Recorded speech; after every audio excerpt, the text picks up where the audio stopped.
Welcome back to part 3 of our week 1 lecture for photo history. So we ended the last video talking about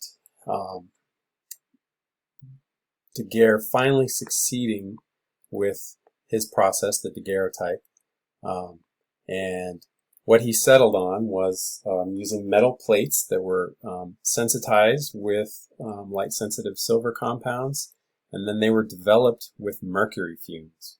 Which is a little scary if you think about it. Not the friendliest substance to be messing around with, but they were able to make good images with it. So let's look at some examples of daguerreotypes. We'll talk about how they were used, kind of what their different contexts were. But you can imagine there had been, think back to art history, through the Renaissance, there were big improvements made in perspective and how space was depicted in paintings. And there was also more freedom to paint much a more diverse array of subject matter than there had been before, when most art was happening within the church. The church was the patron of a lot of the arts, and they were patronizing artists to make art that was to be used in the church. So kind of by definition, when you think of it that way, the uses that it has will be more limited because they're primarily made to be conducted, to be used during the conducting of church services. So as the Renaissance and then later the Enlightenment and some of the other art movements are happening, there's more realism.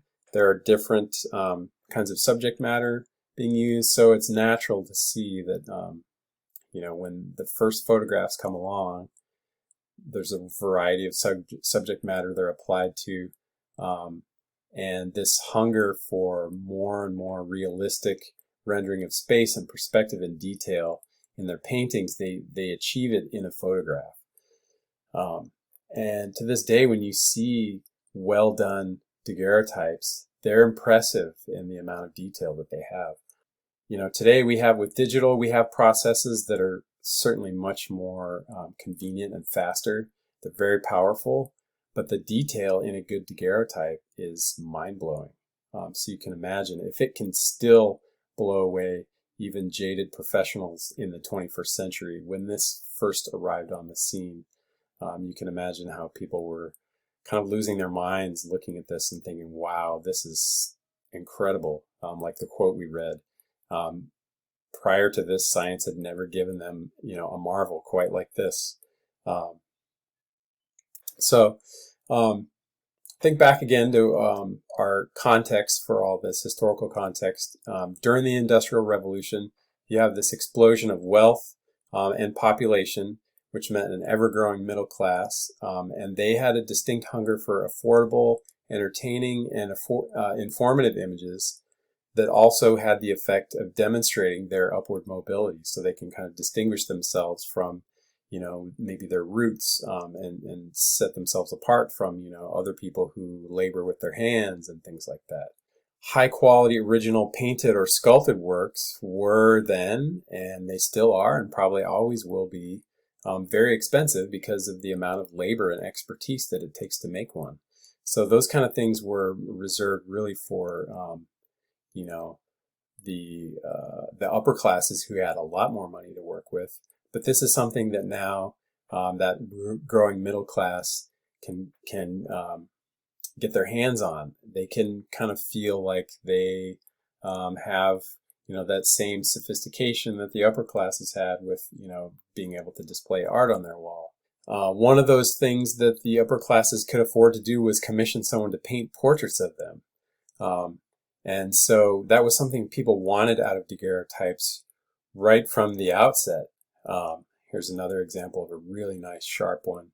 So there was a desire for portraits with daguerreotypes, but the process couldn't quite accommodate that yet because the chemistry that Daguerre was working with wasn't light sensitive enough yet.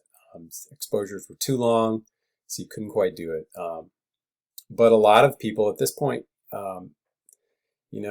things leak out, people are sharing discoveries. There's a lot of people who are starting to come to similar conclusions and ideas.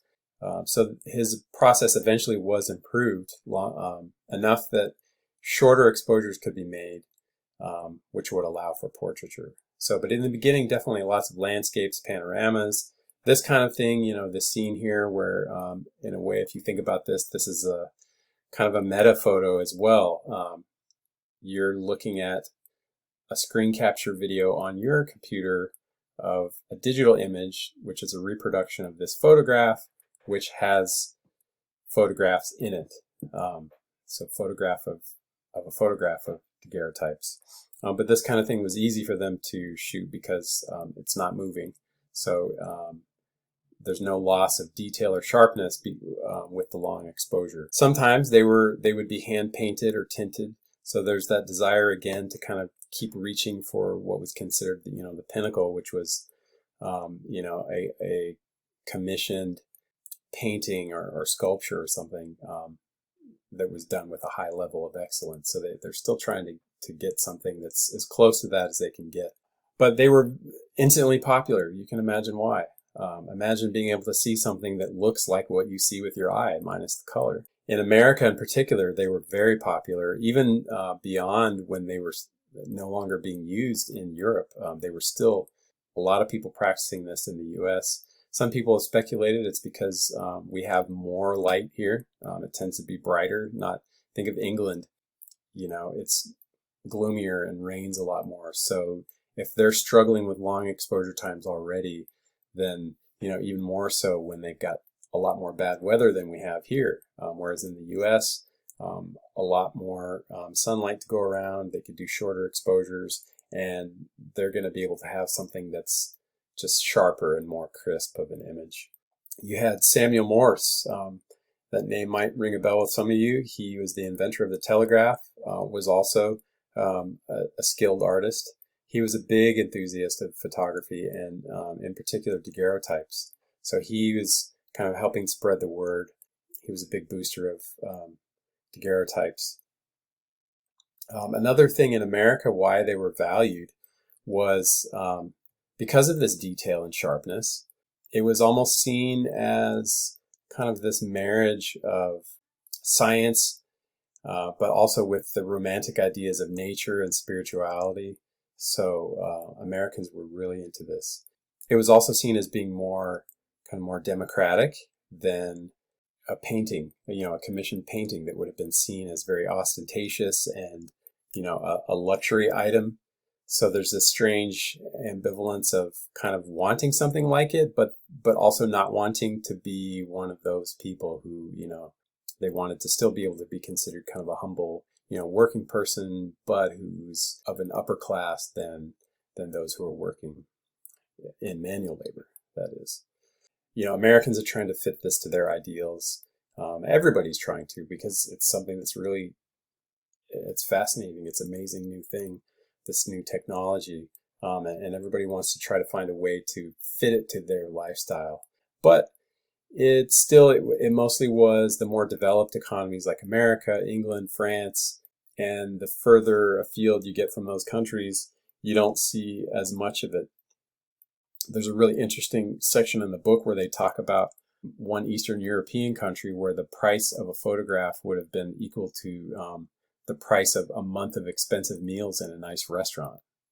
So it took a fairly productive and advanced economy to be able to make this affordable enough that not everyone can kind of participate and make photographs or have a photograph made, but it's more accessible than in other places. One of the problems with the daguerreotype, though, is as beautiful as the images are, it only makes a single positive original image. At the time, there was no way to reproduce it. So you get this really amazing original thing, but it can't be reproduced. Let's look at some more examples. One here. This is one of Daguerre's early photographs, and this is a great illustration of the problem with those long exposure times. This is a very busy street in France, but you can't see traffic on it. If you look very closely, it's a bit like a game of Where's Waldo. There are two people in this photograph that you can see.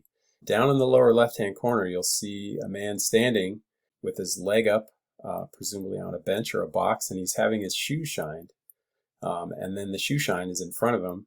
You can see the outline roughly of the shoe shine, but the shoe shine, they're moving, so you can't quite make out much detail. There's some blur in it, and the person having their shoes shined, their legs are fairly sharp, so they're holding still, but the upper body is moving a little bit.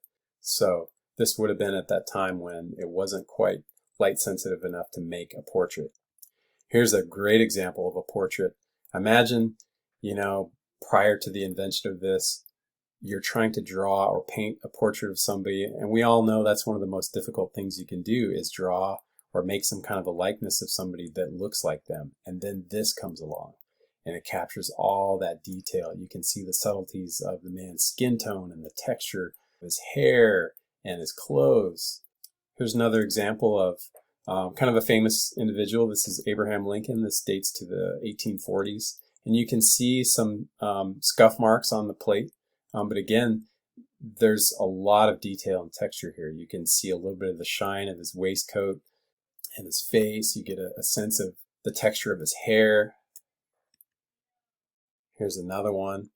This, again, look at the texture in his beard and his hair and his skin. You can see all that detail, the weathering of his skin around his eyes. And when we see this today, it makes it a little easier to, I think, to relate to people in history, because we start to see ourselves in them, kind of go back through these. I think these are really beautiful examples.